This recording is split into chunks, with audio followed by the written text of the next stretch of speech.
Well, thank you very much. Please sit down. Please, thank you. We have a lot of great political leaders, and the biggest political leaders around, I guess you could say, but by far much bigger are the business leaders. It's not even close. I say that to my friends, the politicians. You have the greatest business leaders in the world here, so it's an honor. And this week we're celebrating the most successful first 100 days of any administration in American history.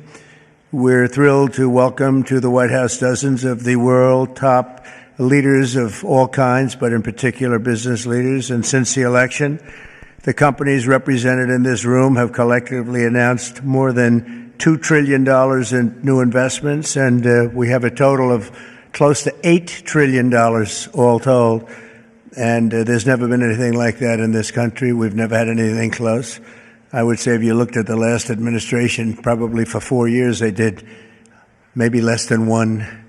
And we've done almost 8. I would say we'll be above 8 in a period of 2 months. So something happened. I think two things happened. November 5th happened, and November 5th gave you tariffs, intelligently used tariffs and various other forms of incentive. But it's really amazing. I don't think there's ever been anything like this anywhere in the world. Together we're going to bring back the most beautiful words. I always say made in the USA, the most beautiful words. We're going to have made in the USA like we haven't had before in a long time.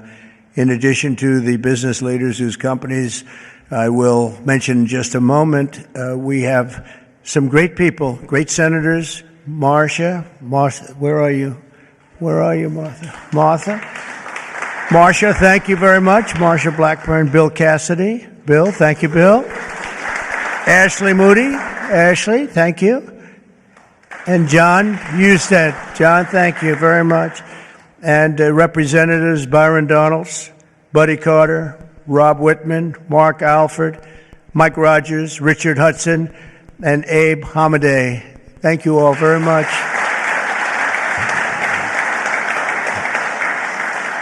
We have Mike Kehoe, governors, Jim Pillen, Kevin Stitt, Mike Dunleavy, along with numerous other members of my cabinet, and I want to thank you all for being here. How come my cabinet has such good locations? You should have given them up to the business leaders. We want their money, you know. They have very good locations. I'm not surprised.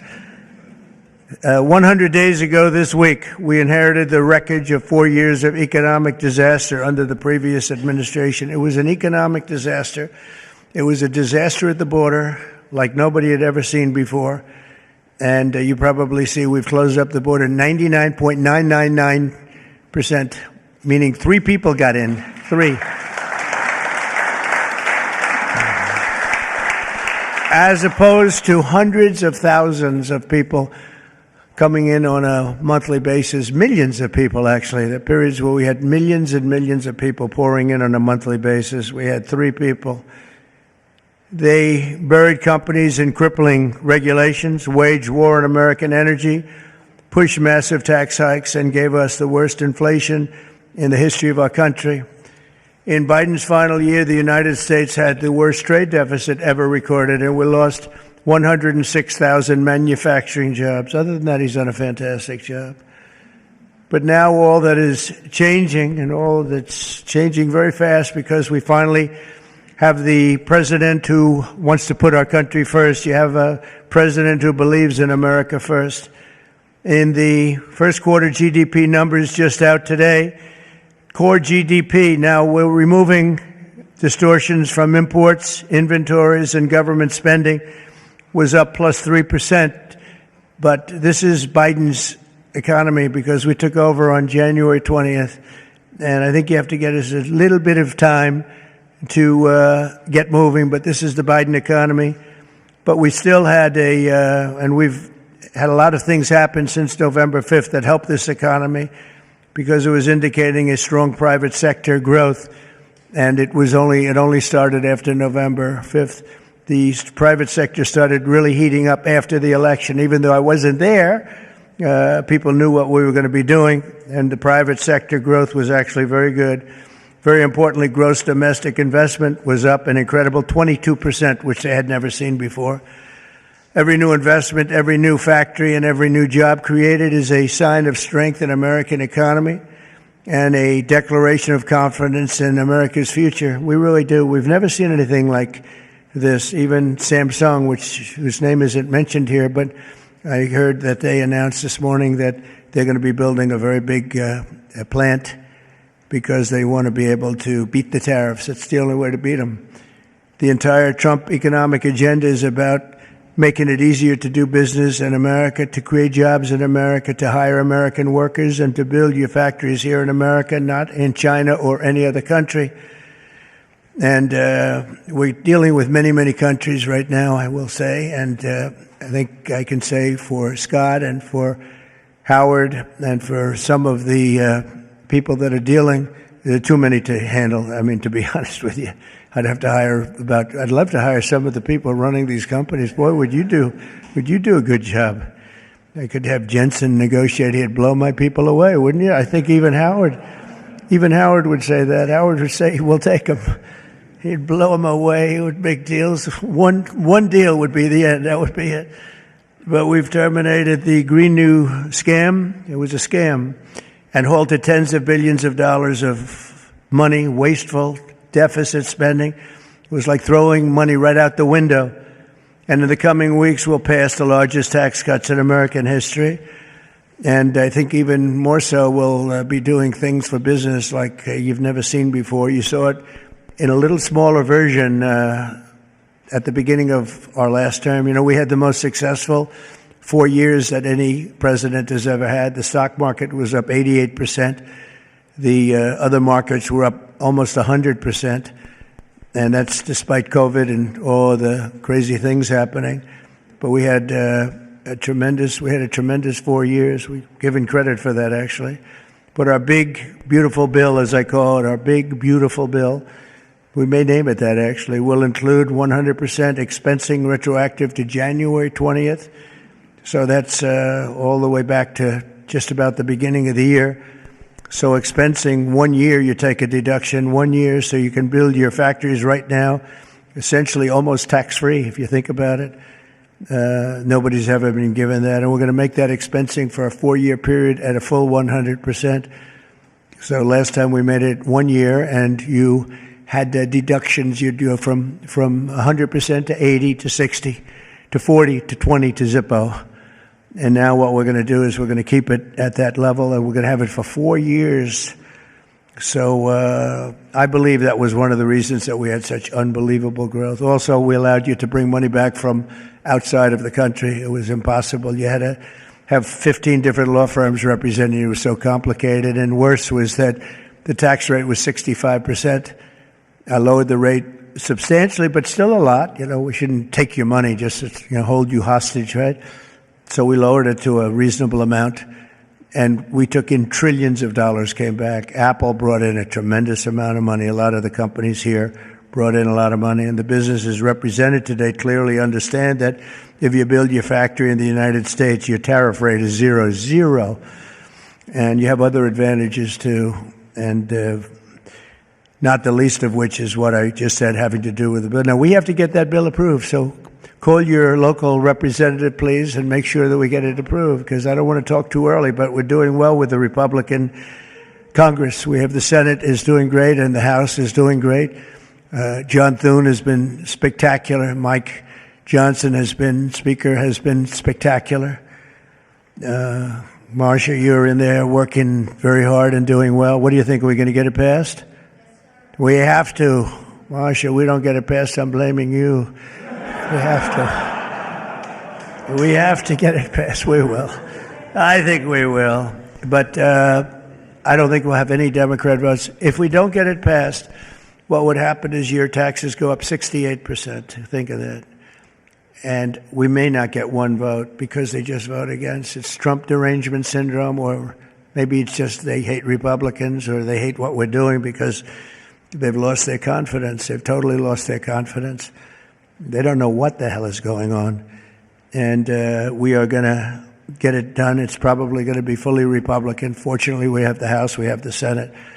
And we may or may not have a couple of grandstanders, I don't know. But if we do, it would be good if you could work on anybody. I mean, if I were a Democrat, I'd be voting for it 100%.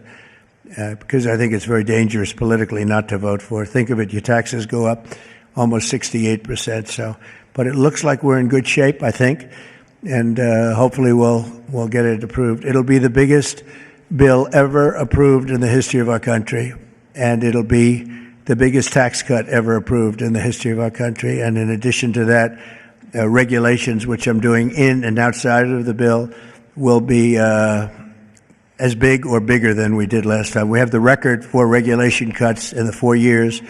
We cut 4 times higher than any other president in a 4-year period. And we're talking about 8 years and 2-term presidents. We were 4 times higher than any other president in terms of regulation cuts.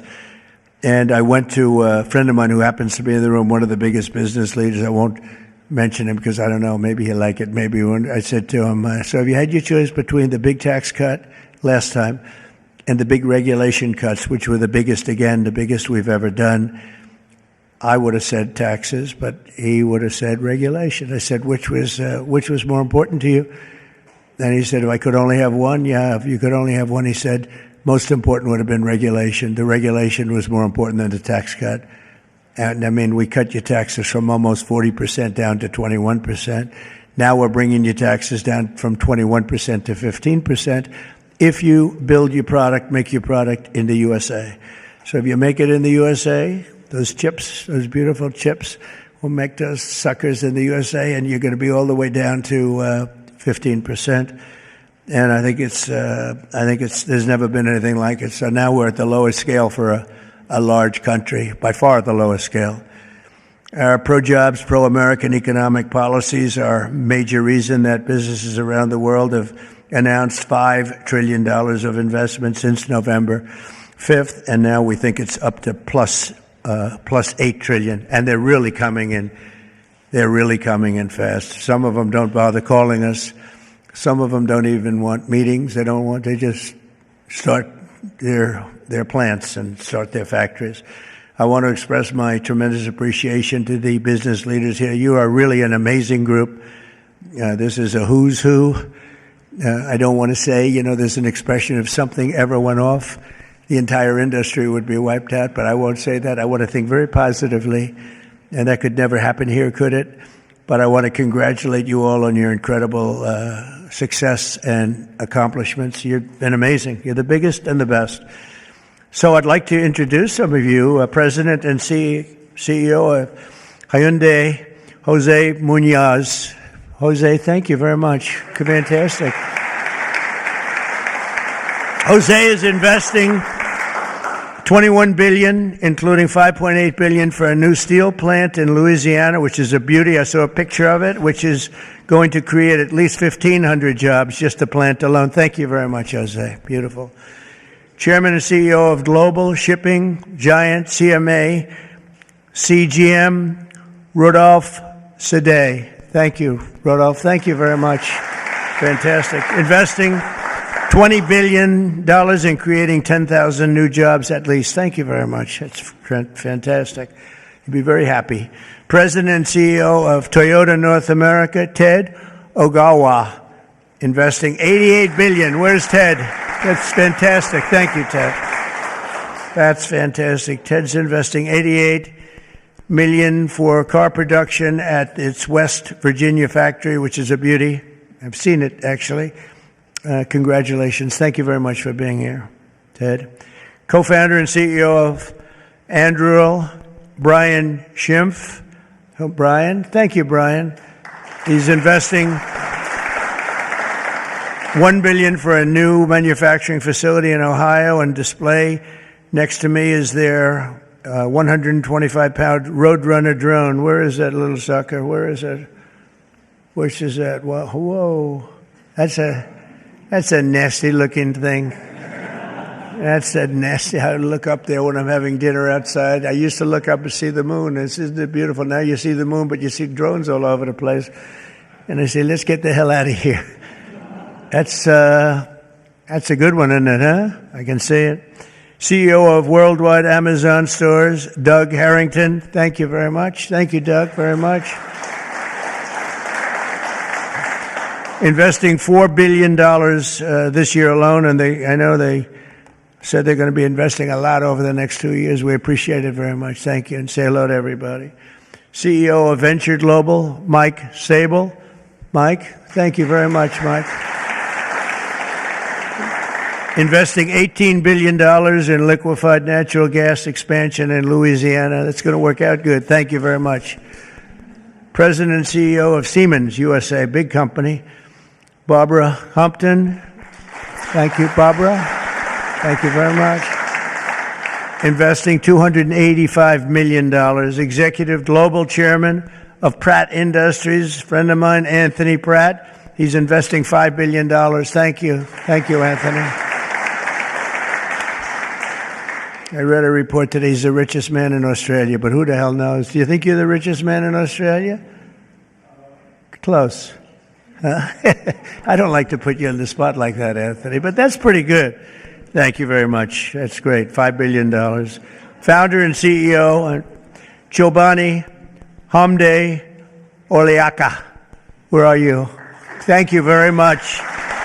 Investing $1.2 billion. Thank you very much. CEO of Bell Brands USA, Yvonne Girard. Yvonne, thank you very much. Thank you very much. $350 million. President of Schneider Electric North America, Amar Paul. Amar, thank you very much. Investing $700 million for energy infrastructure in its largest investment in its 135-year history. Chairman and CEO of Johnson & Johnson. Oh, I know. I've heard of that company, huh? Yeah. My hair looks so beautiful because of your product. Joaquin Duato, $55 billion manufacturing plant and research and development and technology. Thank you very much. $55 billion. That's a lot. But you got to catch up with Apple and some of the others. We got to get you to make a little, one of the few companies that could do that, right? Chair and CEO of Eli Lilly, a great guy. Every time I talk to him about drug prices, he sweet talks me. He tells me about the middleman. The middleman keeps telling me about the middleman. By the time I leave the meetings, I was telling my people, I say, gee, he's giving us a great bargain. You know, but David, you have done some job. David Ricks, you have done some job. I'll see you later, too. $27 billion, doubling its manufacturing investment in the U.S., and he's got a very hot topic right now going, don't you? This stuff is doing really well, isn't it? Really hot company. Thank you very much, David. CEO of Novartis, Vas Narasimhan, and that's $23 billion. Thank you. Thank you very much. Thank you, Vas. CEO of Genentech, Ashley Mugargi, $50 billion. Whoa, that's a lot of money. Good, thank you, Ashley. That's a big one. CEO of AbbVie, Rob Michael, $10 billion. Thank you very much. Thank you. Good company. President and CEO of Thermo Fisher, Mark Casper, $2 billion. Thank you, Mark, very much.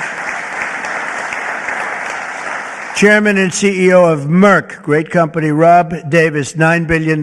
Thank you very much, Rob. Chairman and CEO of Abbott, Robert Ford, $500 million. Thank you, Robert. Chairman and CEO of a company called IBM.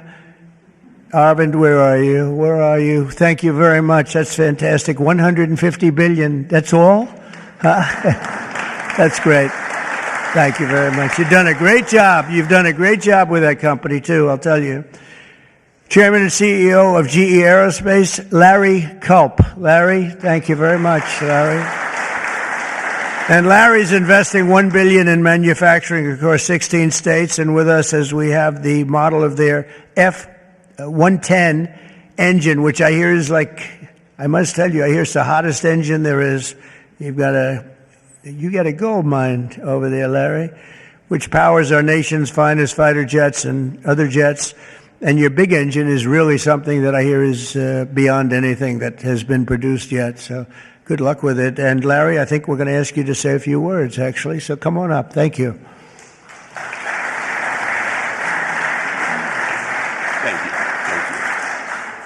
Thank you, Mr. President. It's an honor to be here representing all of my colleagues at GE Aerospace. We are today 125 years old, but we are inventing the future of flight. Today, we power 3/4 of the world's commercial airlines and nearly 2/3 of the U.S. military combat jets and helicopters. So what you see here with the F-110 powers 70% of the newest Air Force F-15s and the F-16s. I know you were in Michigan just yesterday. Yeah. This is the engine that will be under wing on the F-15EX Eagle II that the Michigan Air National Guard will soon be flying. We're excited about what's happening at our company. We're investing $1 billion this year, as the President said, across 16 states, not only in our manufacturing footprint, but with so many of the small and mid-sized businesses that constitute our supply chain. There's a lot happening. We're excited about it. Mr. President, thank you for what you're doing, not only to revitalize U.S. manufacturing, but helping ensure that the U.S. aerospace industry, one of our biggest net exporters, continues to lead the world in innovation. Thank you. Thank you. Thank you. Great job. And he has done a really great job. You took over a slightly troubled company, and now you've made it hot as a pistol. So that's really an amazing job you've done in a short period of time. Also with us is Chairman and CEO of SoftBank, Masa. Where's Masa? Masa, come on up here, Masa. Masa has pledged $200 billion plus another $500 billion with Oracle and OpenAI for a total of $700 billion. Thank you, Masa. Come on up, please.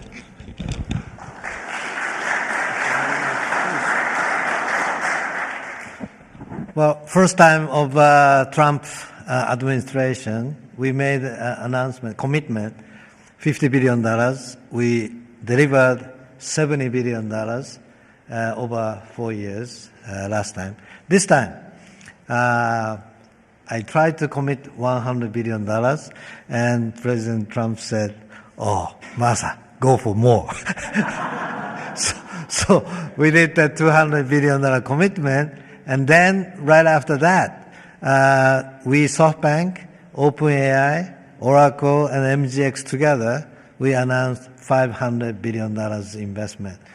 This is the largest investment for infrastructure in the United States, investment. And I think this is more than the scale. The importance is this is the largest infrastructure for the AI, which is the future of mankind, I believe. It's going to change every industry, every way of how our mankind's lifestyle of the future. I am committed. U.S. is the center of innovation. U.S. must continue the leadership of AI. Thank you very much. Thank you. Thank you very much. Great honor. Thank you very much, Masa. Been a friend of mine for a long time. These guys are mover. We got to say, you are really something. It's great. We appreciate it too. It's great spirit, great genius. Tim Cook from Apple is pledging. Not only pledging, is committed to $500 billion. They're going to build plants all over the country, 7 or 8 different states. They've already started. And so I want to thank Tim. That's such a big investment for somebody that, had them pretty much in one location, as you know. Now they're coming into the United States, I believe, because of the spirit and the tariffs and the incentives. So that's Apple for $500 billion. And one of the most brilliant men that you'll ever meet, the man that's done in a short period of time something that is incredible. He's the founder, CEO, and president of Nvidia, Jensen Huang. He's producing up to $500 billion over the next 4 years to manufacture the most powerful AI chips entirely in the USA for the first time ever. Jensen, would you come up and say a few words? This is a smart cookie.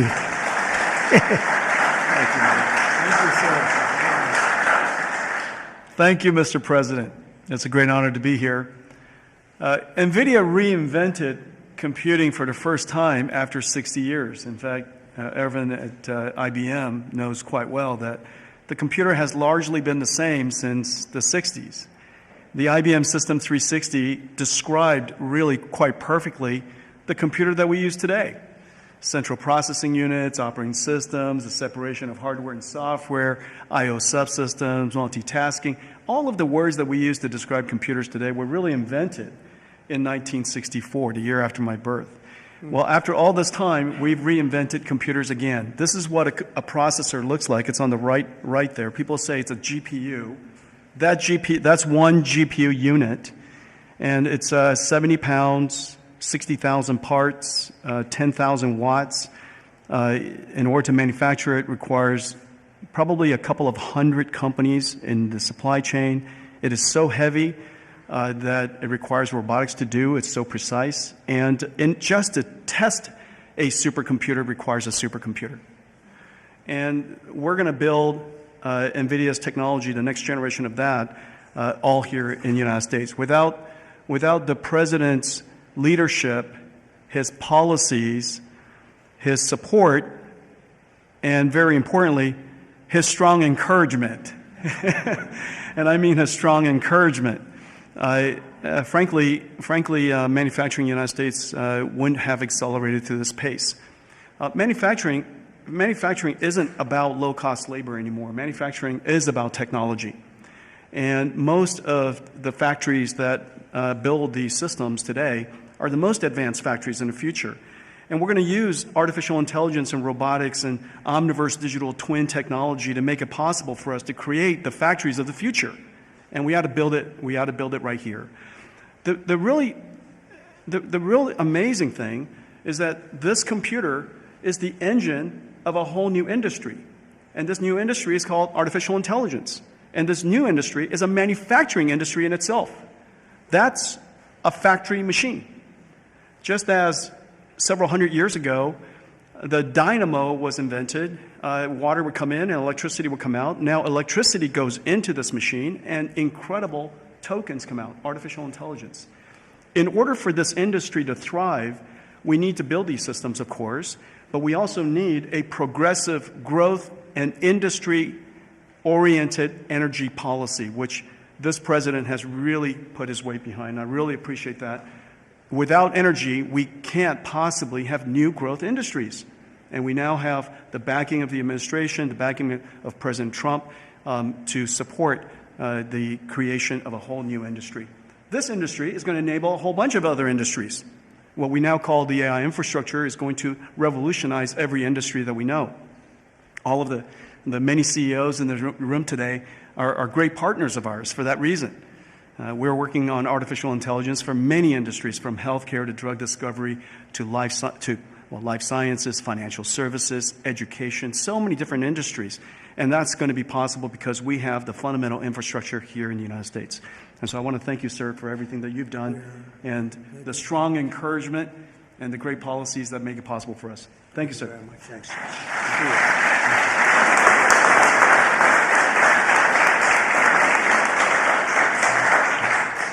Another brilliant man. You know, we have brilliant people here, and we like brilliant people, actually.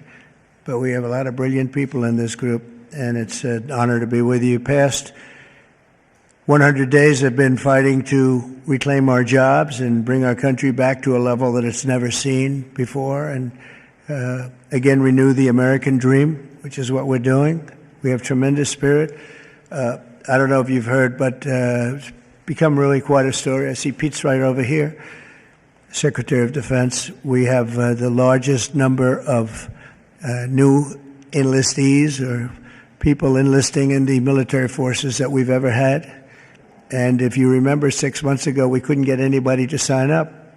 That's a big turn in a very short period of time. And November 5th had a lot to do with that, and our Secretary of Defense and a lot of the people that you see sitting here really had a lot to do with that. There's great spirit. I can say that also with the police forces throughout the country. We're having a hard time filling them up. It's a dangerous job, but now we have waiting lists at almost every place. And that's an amazing accomplishment when you think. It's amazing.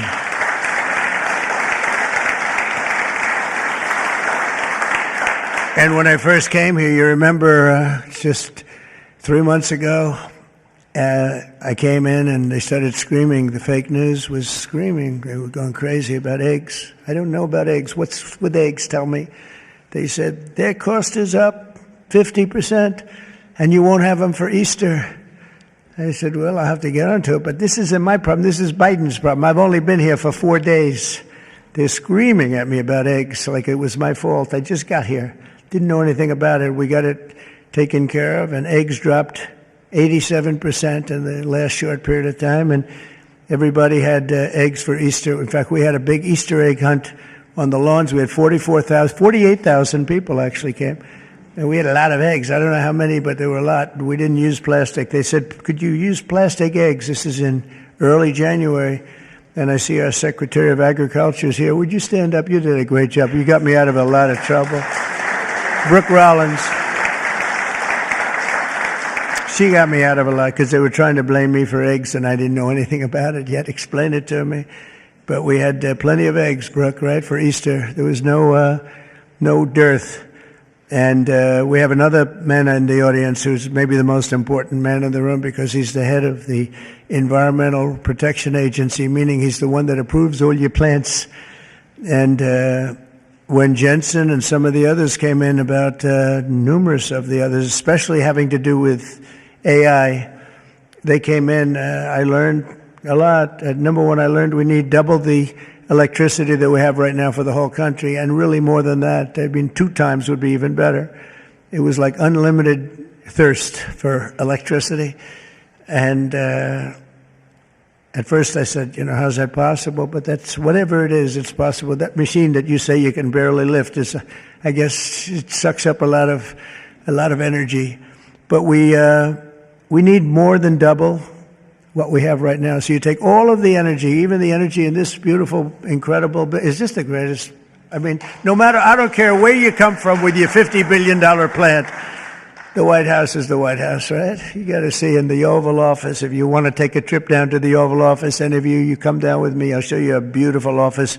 It'll blow your beautiful offices away. They'll stop and they'll say, for a lot of other reasons, but it's a beautiful place. And if you want to, I'm serious, you can do that. But I told Jensen, I told Tim, I told everybody that's building these very big, incredible plants, really plants of the future. They were talking about hooking into the grid. I said, well, the grid is old, and it's subject to mishap. Things can happen, including storms and much worse than storms. And if you want, I'll let you build your own utility plant, your own electric plant along with your building. You can build it inside of the plant or you can build it outside of the plant. And I went to Lee Zeldin right here, and I said, Lee, we got to get fast approvals for these people. They're going to do the best job. They're going to have the best engineers, the best everything. We'd like to have them build their electric for them. They don't have to go outside. You become a utility. You become a great producer of electric, and if you have any extra, you put it back into the grid if you want, or you sell it back in. But you're going to be able to build, so this way we don't have to worry about, do we have enough? Because if you look at California, they have brownouts, blackouts, and everything else. They don't know what the hell they're doing. Governor doesn't have a clue. But the last thing you want to do is be hooking up to the California grid so that we can go in and you'll say, gee, we have to close down the factory for a couple of days. We have a little brownout going on. So you're going to be able to build your own plant and produce as much electric as your beautiful heart's desire. And that'll be something that nobody's done before. And we're going to ask Lee to get those approved very quickly. And he'll get it approved before you can even imagine. He's great. He's great. He knows the difference. You can take years to get those approved. I would say previous to us, it would be years and years. Or you could take weeks to get them approved, and it'll be just as good. But they don't play games, and they're going to get it done, and they'll get it done very quickly. So that's going to be a big help because you're going to have unlimited energy, unlimited electricity. And I think it's going to really, we want to stay number one. We're number one right now by a lot. I will say this, if I didn't get elected, I would say get out of the AI business fast. Get out of all business fast, probably. Maybe get out of the country fast, because this country was heading in the wrong direction, but now it's heading in the right direction. I think it's the most consequential 100 days in the history of our country in certain ways. We had an editorial from a group that normally wouldn't give good editorials to people like me. And they said he's the most consequential president because of what he's doing with all of these policies that you're reading about, long beyond the electricity and the plants, having to do with many other things like secure borders and all of the many, many things I could go down and name them. We're gonna be getting tremendous amounts of drug and pharmaceutical companies going to be pouring into the country. They're going to have to. They're going to have to, and we're going to give them a lot of time to do it, but after that, there's going to be a tariff wall put up, and they won't be happy about it, but they'll be happy if they start building right now. Right now, it's going to be build, and after a certain period of time, it's going to get tougher, and then it's going to be real hard to do business in this country. So for the pharmaceutical companies, chip companies, a lot of different companies, we're all set to really grow.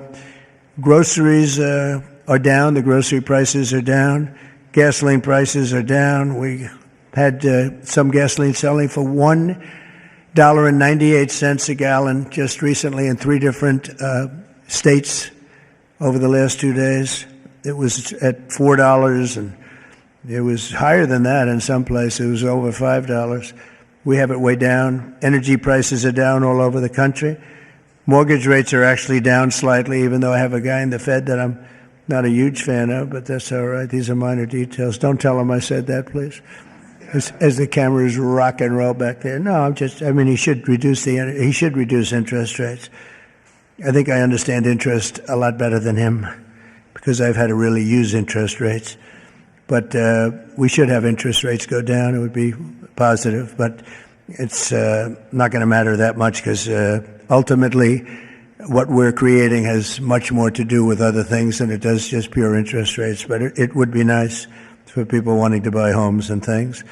The prescription drug prices just saw the largest monthly decline ever recorded. So, David, I'm having a little bit of an impact, at least on you, as I just browbeat this guy. And he's got he looks like he's 25 years old. He has this massive company, Eli Lilly, and it has no impact on him whatsoever. But I just see this number just came out. It's the largest monthly decline ever recorded. Yeah, but it's probably about 2%. You know, they did that to make me feel a little bit better. But I appreciate it. We have achieved the lowest number of illegal border crossings in U.S. history, and we're at a level that nobody thought we could get to in 2 years, let alone a couple of months. And I think Kristi Noem is here someplace. Where is Kristi? She's here. Stand up, Kristi. And Tom Homan. And I see Linda. Stand up, Linda. You are doing so good. Education. We're bringing education back to the States, where it belongs. And she's been incredible. She's very upset with Harvard. They have $53 billion in a fund, and yet they want more grants. And it looks like we're not going to be giving them any more grants, right, Linda? And, a grant is at our discretion, and they're really not behaving well, so it's too bad. But our country is roaring like never before. Nobody's ever really seen anything like this. And again, the big thing is whether it's $8 trillion or even more than that, by the end of the year, it could be a number that would be, I think it's already, there's never been anything like it, but this is in a period of a couple of months. I think by the end of the year, the numbers will be just staggering. It's really going to be something very special, and I'm very honored to be with you.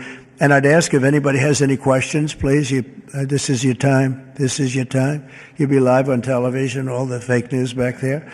Now that'll keep them down, right? That's the way to keep them down, unless they're bad people, in which case, unless they want to make some news.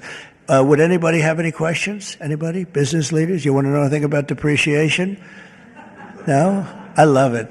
We've done such a good job, we don't have to take... Howard, would you like to say a couple of words, please?